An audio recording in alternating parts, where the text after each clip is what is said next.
बिस्मिल्लाहिर्रहमानिर्रहीम, अस्सलाम वालेकुम। Welcome to my channel. आज की इस वीडियो में हम बात करने वाले हैं पायूरिया के बारे में, इसकी काज के बारे में, साइन एंड सिम्टम्स, लेबॉरेटरी कौन से टेस्ट परफॉर्म करवाएंगे और ट्रीटमेंट में कौन सी मेडिसिन का जिक्र करेंगे जिनके इस्तेमाल से हम पायूरिया के साइन एंड सिम्टम्स और काज को ख़त्म कर सकते हैं। अगर आप हमारे चैनल पर नए हैं तो इस चैनल को सब्सक्राइब करें, क्योंकि इस चैनल के ऊपर डिजीज़ और मेडिसिन को डिटेल के साथ स्टडी किया जाता है। तो चलें आज की वीडियो को हम स्टार्ट करते हैं। What is पायूरिया? आज की इस वीडियो में मैं आपको पायूरिया एक आम और सादा लैंग्वेज में समझाने की कोशिश करूँगा। पायूरिया बेसिकली किडनी की एक डिजीज़ है। इस डिज़ीज़ के अंदर यूरिन के अंदर वाइट ब्लड सेल्स और रेड ब्लड सेल्स शामिल हो जाते हैं। जब भी आप वॉशरूम में जाते हैं यूरिनेशन के लिए, यूरिन को खारिज करने के लिए, तो आप देखते हैं कि यूरिन के अंदर जो है वो ब्लड के ज़र्रात मौजूद हो जाते हैं। इस कंडीशन को पायूरिया कहा जाता है। अब ये पायूरिया किसी भी वजह से हो सकता है। ये किसी वेंस के या आर्टरीज़ के रैप्चर होने की वजह से भी हो सकता है, या ब्लड के अंदर जो ब्लड किडनी का बेसिकली काम होता है कि ना वो ब्लड को ना प्योरीफाई करता है और ब्लड में से फालतू मादे को निकालता है, रेजिडेंट को निकालता है, और उन रेजिडेंट को ना यूरिन कहा जाता है। किडनी अपना काम प्रॉपर तरीके से सरंजाम नहीं दे पाती, जिसकी वजह से वो जो ब्लड सेल्स के ज़र्रात होते हैं वो यूरिन में आ जाते हैं और इस डिज़ीज़ को पायूरिया कहा जाता है। अब हम बात करते हैं काजेज़ ऑफ पायूरिया कि इस डिज़ीज़ की क्या काजेज़ हो सकती हैं। There are several causes of pyuria. Stone bladders के अंदर स्टोन की वजह से भी ये जो ब्लड के ज़रात हैं ये यूरिन में शामिल हो सकते हैं। इसके अलावा नेफ्राइटिस की वजह से नेफ्रॉन्स की जब इन्फ्लेमेशन हो जाएगी तो नेफ्रॉन की इन्फ्लेमेशन से किडनी प्रॉपर तरीके से अपना काम सरंजाम नहीं दे पाती, जिसकी वजह से ब्लड के जो ज़रात होते हैं वो यूरिन में शामिल हो जाते हैं। वैसे मैंने नेफ्राइटिस पे भी एक डिटेल वीडियो बना रखी है, आप चाहें तो उसको भी विज़िट कर सकते हैं।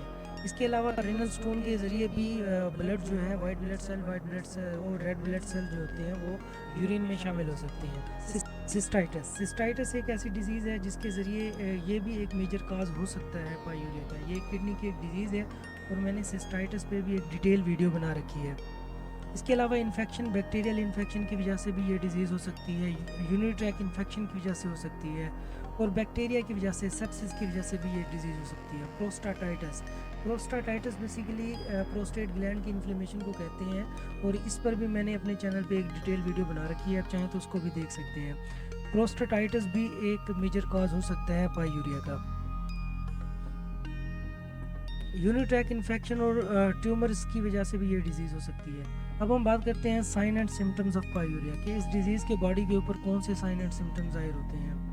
बर्निंग सेंसेशन होगी यूरिनेशन के दरमियान। जब भी आप वॉशरूम में जाएंगे यूरिन को खारिज करने के लिए तो बर्निंग सेंसेशन, जलन महसूस होगी। यूरिन के अंदर ब्लड होगा और यूरिन के अंदर एक अजीब किस्म की स्मेल होगी, स्मेल प्रोड्यूस करेगी यूरिन।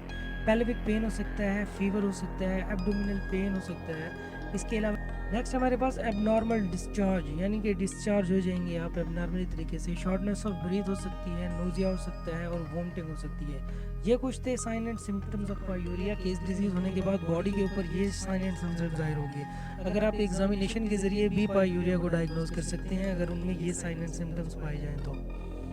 नेक्स्ट है हमारे पास इन्वेस्टिगेशन। इसमें हम वो लेबॉरेटरी टेस्ट परफॉर्म करवाएंगे जिनके इस्तेमाल से हम पायूरिया को डायग्नोज कर सकते हैं।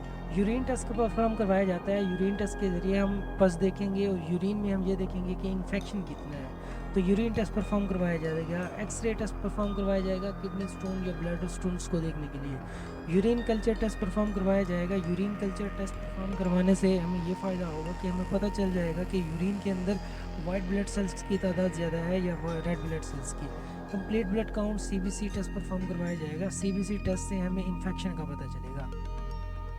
नेक्स्ट है हमारे पास ट्रीटमेंट ऑप्शन के कौन से मेडिसिन का इस्तेमाल करके हम इस डिज़ीज़ को डायग्नोज कर सकते हैं। इसमें हम एंटीबायोटिक्स यूज़ कर सकते हैं। एंटीबायोटिक्स बेसिकली बैक्टीरिया को किल करने और बैक्टीरिया की ग्रोथ को रोकने के लिए यूज़ की जा सकती हैं।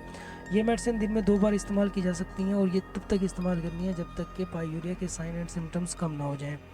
नेक्स्ट बात करते हैं एंटीबायोटिक मेडिकेशन। इनमें कुछ टैबलेट फॉर्म बताई गई हैं जिनमें नॉरफ्लॉक्सासिन शामिल है, जो कि 400 mg इजीली अवेलेबल होते हैं।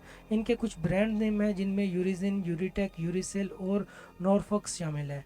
इसके अलावा पेपिमेडिक एसिड भी यूज़ किया जाता है जिनमें यूरिसिन और पेलिन शामिल हैं।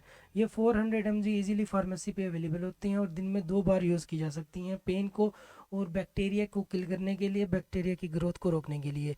आपको ये पता चलेगा कि बैक्टीरियल इन्फेक्शन से है जब आप ये यूरिन कल्चर टेस्ट और यूरिन टेस्ट परफॉर्म करवाएंगे। नेक्स्ट है एनाल्जेसिक मेडिसिन और एंटीपायरेटिक मेडिसिन।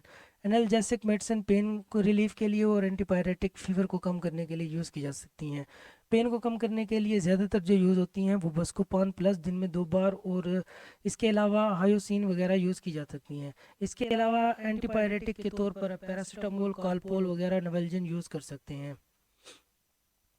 अगर आप हमारे चैनल पे नए हैं तो आपसे गुजारिश है कि इस चैनल को सब्सक्राइब करें, क्योंकि इस चैनल के ऊपर डिजीज़ और मेडिसिन को डिटेल के साथ स्टडी किया जाता है।